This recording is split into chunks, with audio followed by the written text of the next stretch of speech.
भी कहा जा सकता है, खुदा ने आज तक उस कौम की हालत नहीं बदली, खुदा ने आज तक उस कौम की हालत नहीं बदली, न हो एहसास जिसको अपनी हालत खुद बदलने का।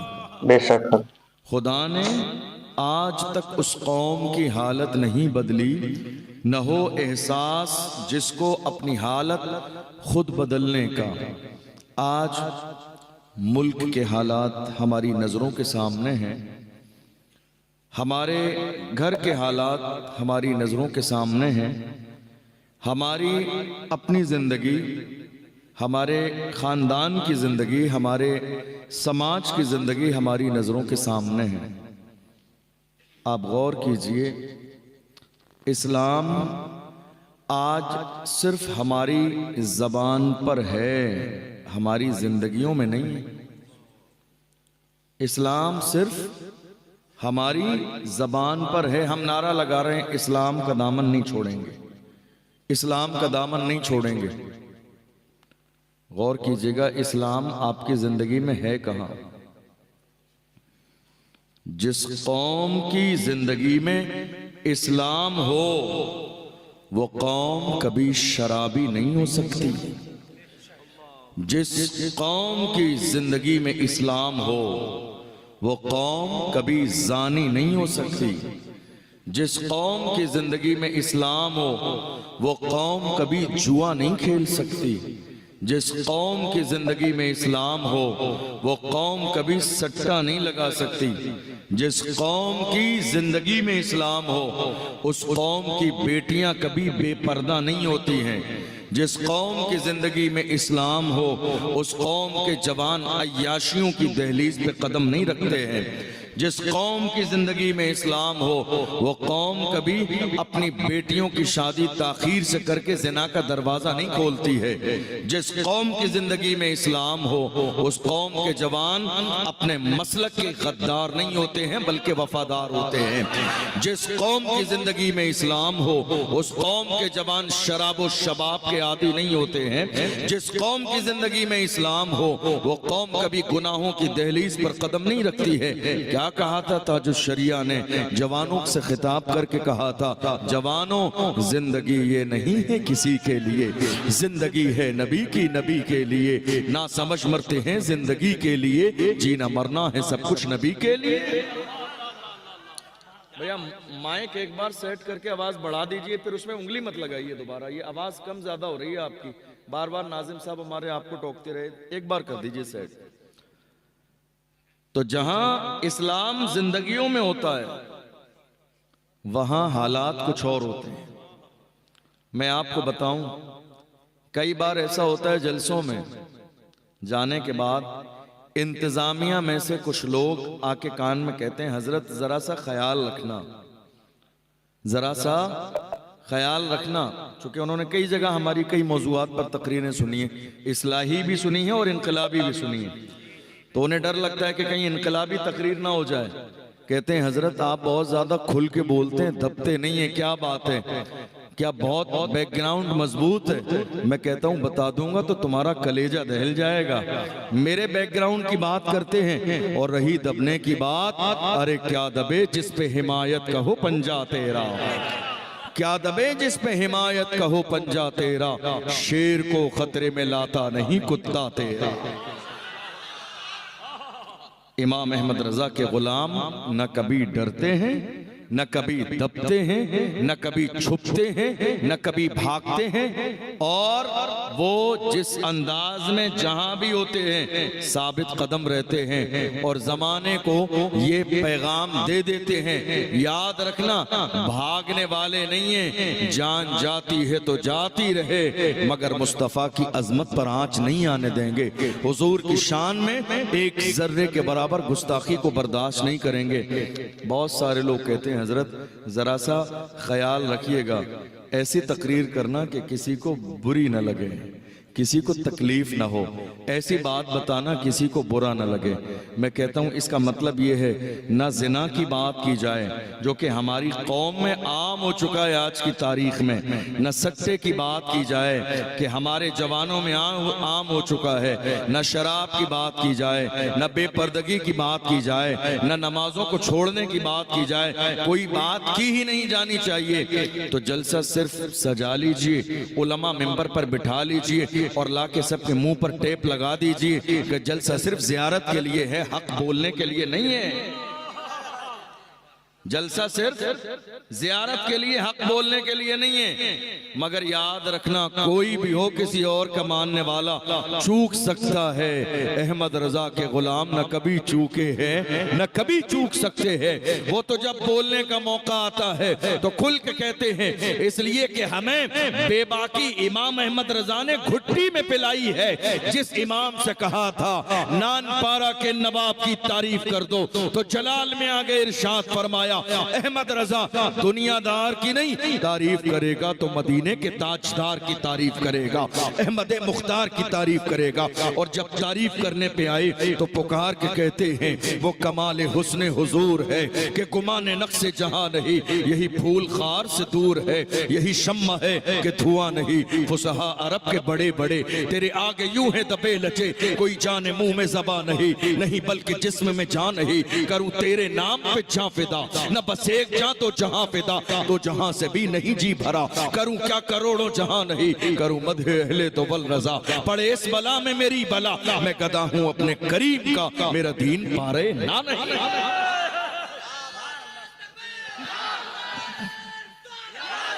अस्सलाम वालेकुम रहमतुल्लाहि व बरकातहू।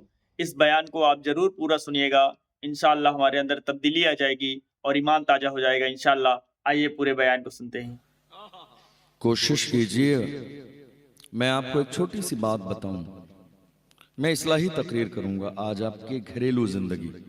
आप मुसलमान हैं तो आपकी जिंदगी में इस्लाम कहाँ है, जरा तलाश करने की कोशिश कीजिए। दुनिया में आमतौर पर बहुत सारे लोगों को देखा यह जाता है कि उन्हें कहीं ना कहीं इस बात का जो है ना, एक कह लीजिए जहन पे भूत सवार होता है कि हम जो है ना बहुत हाई फाई तकरीर करें, भले लोगों के सर से ऊपर से गुजर जाए, ताकि लोग समझें बहुत काबिल है। ना भैया हम काबिल हैं, ना हमें काबिलियत दिखानी है, गौसे आजम की चौखट के कुत्ते हैं। और बस बात वही करते हैं जो गौसे आजम की बारगाह से हमें फैजान मिलता है। याद रखना, हम बड़ी बड़ी बातें करके चले जाएं, आप बड़ी बड़ी बातें सुन के नारे लगा के चले जाएं, लेकिन अगर जिंदगियों में इस्लाम बाकी न रहा तो क्या चेहरा दिखाएंगे क़यामत के दिन मुस्तफ़ा जाने रहमत को? कौन सा चेहरा लेकर जाएंगे मुस्तफ़ा जाने रहमत की बारगाह में अगर जिंदगी में इस्लाम बाकी न रहा? आप जानते हैं हमारे बुजुर्गों ने जलसों की शुरुआत क्यों की थी? जलसे शुरू करने का मकसद क्या था? आप जानते हैं, ये जलसा ये एक रात का मदरसा है। मदरसा उन लोगों के लिए जिनकी उम्र मदरसे में जाने वाली नहीं है, जो काम करने वाले हैं, जो बिजनेस करने वाले हैं, जो बाज़ाब्ता खेती करने वाले हैं, जिनके पास रोजाना मदरसे में जाने का वक्त नहीं है, उनके लिए साल में एक रात का मदरसा लगाया जाता है। किसी शहर में हर महीने, किसी शहर में साल में 2 बार, किसी शहर में 3 बार ये एक रात का मदरसा है। मदरसे का मतलब ये है कि कुछ सिखाने के लिए, कुछ पढ़ाने के लिए, ये बताने के लिए कि आप मोमिन हैं, ये बताने के लिए कि दीन क्या है, ये बताने के लिए कि इस्लाम क्या है। और अगर ये सीख गए तो याद रखना दुनिया भी कामयाब हो जाएगी, आखिरत भी कामयाब। तो ये एक रात का मदरसा है और यहाँ क्या करना है? आपको सीखना है। क्या करना है? यहाँ सीखेंगे, सीखेंगे इंशाअल्लाह। देखिए कई बार ऐसा होता है और हमें अफसोस भी होता है कुछ लोगों को देखकर जो बहुत तेजी के साथ तकरीर करके गुजर जाते हैं, ऐसी तकरीर कि कौम के समझ में एक जुमला भी नहीं आता है। मुझे नहीं लगता है कि उस जलसे का कोई मकसद हुआ, क्योंकि अगर मैं 80 की स्पीड से बोलूं और आपको इतनी समझ में आती होती तो मुझे बुलाने की जरूरत ही नहीं थी, है? मुझे बुलाने की जरूरत ही नहीं थी, आपने मुझे बुलाया इसलिए है कि हम कोई दीन का पैगाम सुने, समझें, ताकि उसके मुताबिक अमल करें। जो बात समझ में नहीं आएगी आपके, तो आप उस पर अमल कैसे करेंगे? मेरी बात समझ आ रही है आपको? कोशिश कीजिएगा कि हम समझें। तकरीर उसी को कहते हैं जो हमारे समझ में आए। तकरीर उसी को कहते हैं जिसको हम समझें, जो हमारे दिल पर असर करे, जो हमारी जिंदगियों में इनकलाब बर्पा करे।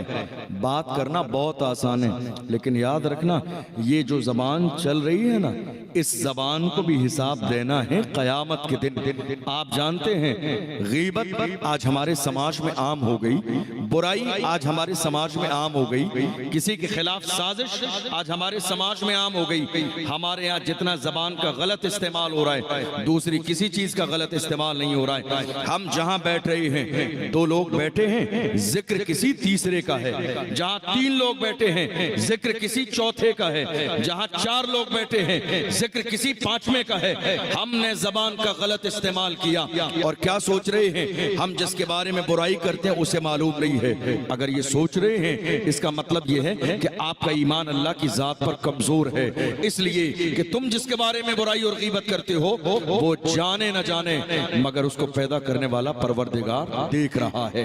वल्लाहु यअलमु मा तुसर्रून व मा तुअलिनून। तुम जो जाहिर करते हो मेरा रब वो भी जानता है, और जो तुम छुपाते हो मेरा रब वो भी जानता है।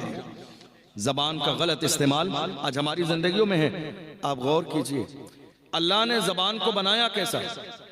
अल्लाह ने जबान को 32 दांतों की कैद में रखा, 32 दांतों के बीच में कैद में, ताकि गलत इस्तेमाल ना हो।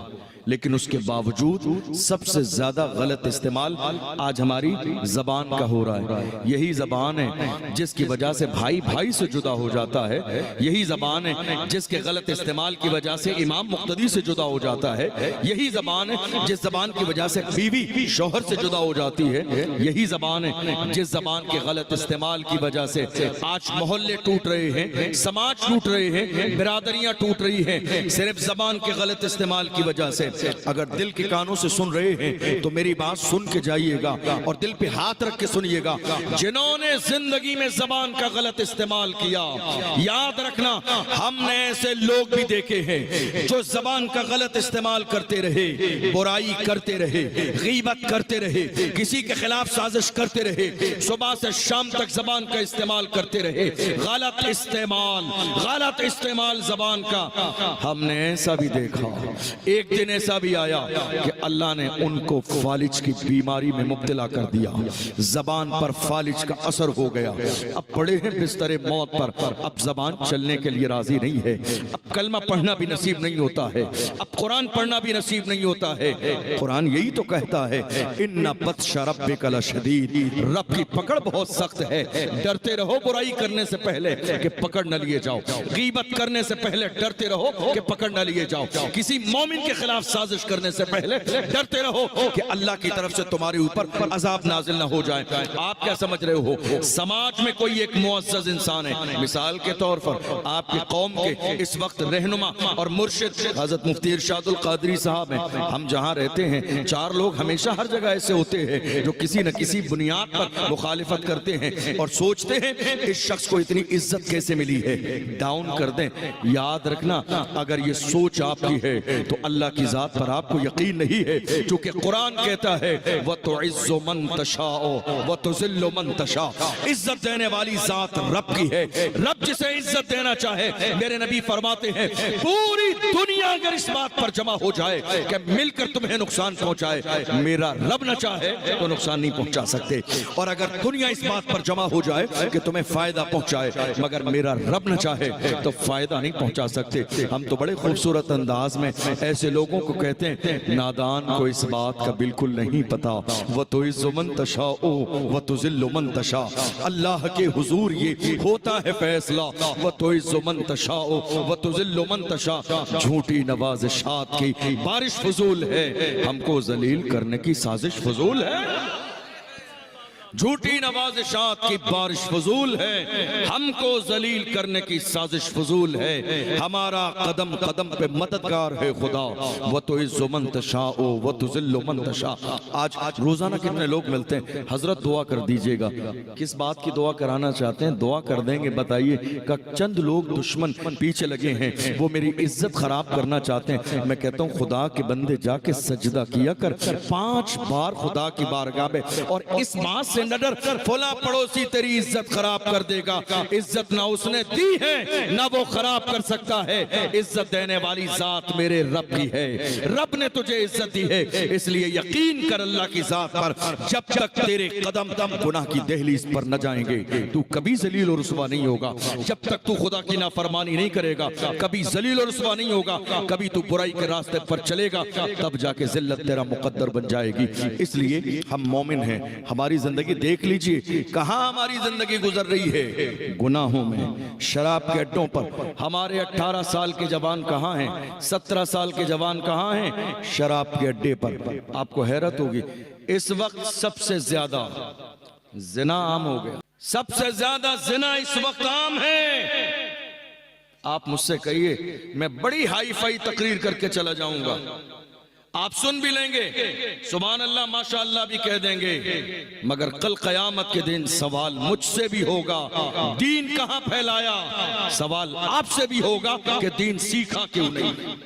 बड़ी बड़ी बातें करना बहुत आसान है, लेकिन फिक्रे आखिरत करना बहुत मुश्किल काम है।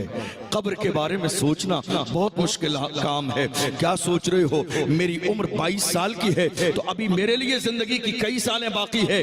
नहीं मेरे अजीज, आगाह अपनी मौत से कोई बशर नहीं। सामान 100 बरस का है, पल की खबर नहीं, तुम्हें अंदाजा भी नहीं है। हम जब 500 किलोमीटर का रोजाना सफर करते हैं तो हम देखते हैं 5-5 जगह लाशें पड़ी हुई हैं। जिस्म रोड से चिपक गया है, ट्रक का पहिया ऊपर से गुजर के चला गया है, जिस्म बाकी नहीं है। सर अलग है, धड़ अलग है, हाथ अलग है, पैर अलग है। देखकर जिस्म के रोंगटे खड़े हो जाते हैं। यही था नादान दौलत पे गुरूर करने वाला, यही था मालदारी पे गुरूर करने वाला, यही था हुस्न जमाल पर गुरूर करने वाला। खुदा ने दिखा दिया बादशाही सिर्फ मेरी है, ताकत सिर्फ मेरी है, पावर सिर्फ मेरा है। ऐ मेरी कौम के गैरतमंद जवानों, गुनाह करने से पहले याद रखना अल्लाह ने 2 फरिश्ते तुम्हारे साथ मुकर्रर कर दिए हैं। तुम क्या सोच रहे हो आज दुनिया में कोई मामला होता है तुम्हारी जबान कैंची से ज्यादा तेज चलती है सफाई देने के लिए, बिगड़ी हुई बात जबान से संभाल लेते हो, सोचते बहुत काबिल आदमी है। याद रखना कयामत के दिन तुम्हारी जबान चलेगी नहीं। अल्लाह का कुरान कहता है अल यौमा नख्तिमु अला अफवाहिहिम व तुकल्लिमुना अयदीहिम व तशहदु अर्जुलुहुम बिमा कानू यअमलून। जबान बोलेगी नहीं, मोहर लगा दी जाएगी, तुम्हारे जिस्म के आज़ा तुम्हारे खिलाफ गवाही देंगे। जबान बोलेगी नहीं, हाथ तुम्हारे खिलाफ गवाही देंगे, पैर तुम्हारे खिलाफ गवाही देंगे, जिस्म का एक एक हिस्सा तुम्हारे खिलाफ गवाही देगा। आज हमारे यहाँ सबसे बड़ा मसला क्या है?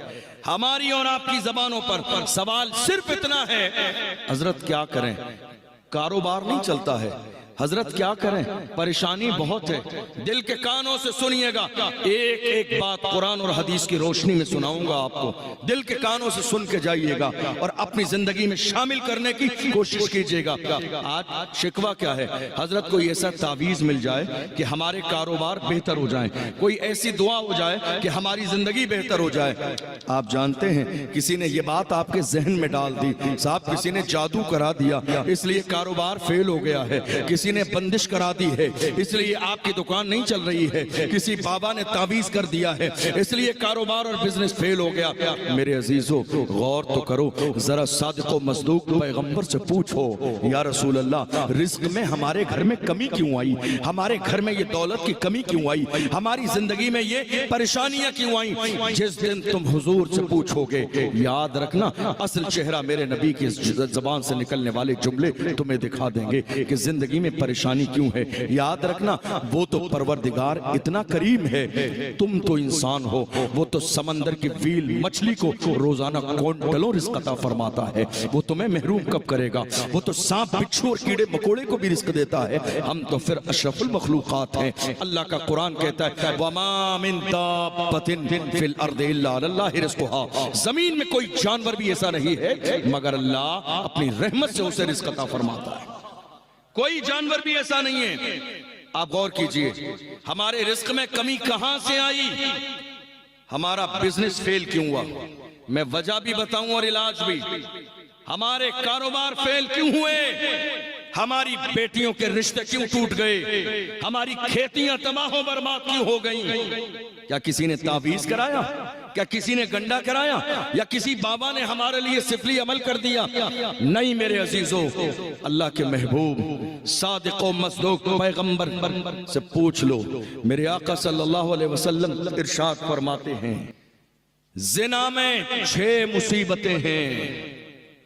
जिना में 6 मुसीबतें हैं, 6 मुसीबतें। जब कौम में जिना आम हो जाए, जब जवान जिना की दहलीज पे कदम रख दें, जब हमारे जवान रात को अपनी रंगीन करने लगे, जब जवानों को अपनी जवानी का एहसास न हो। जवानों, तुम्हें अंदाजा भी नहीं है, किसी भी दौर में मेरी कौम के जवान ऐसे नहीं थे जो आज गुनाहों की दहलीज पर हैं। डॉक्टर इकबाल से पूछो जवान कैसे थे, तो डॉक्टर इकबाल ने कहा था मेरी कौम के जवान ऐसे थे, टल न सकते थे अगर जंग में अड़ जाते थे, पांव शेरों के भी मैदान से उखड़ जाते थे, तुझसे सरकश हुआ कोई तो बिगड़ जाते थे। तीर क्या चीज है, हम तोप से लड़ जाते थे, शान आंखों में न जचती थी जहादारों की, कलमा पढ़ते थे हम छाओं में तलवारों की। हम जो जीते थे तो जंगों की मुसीबत के लिए या रसूल अल्लाह, और मरते थे तेरे नाम की अजमत के लिए। दश्त तो दश्त है, दरिया भी न छोड़े हमने, बहरे जुल्मात में दौड़ा दिए घोड़े।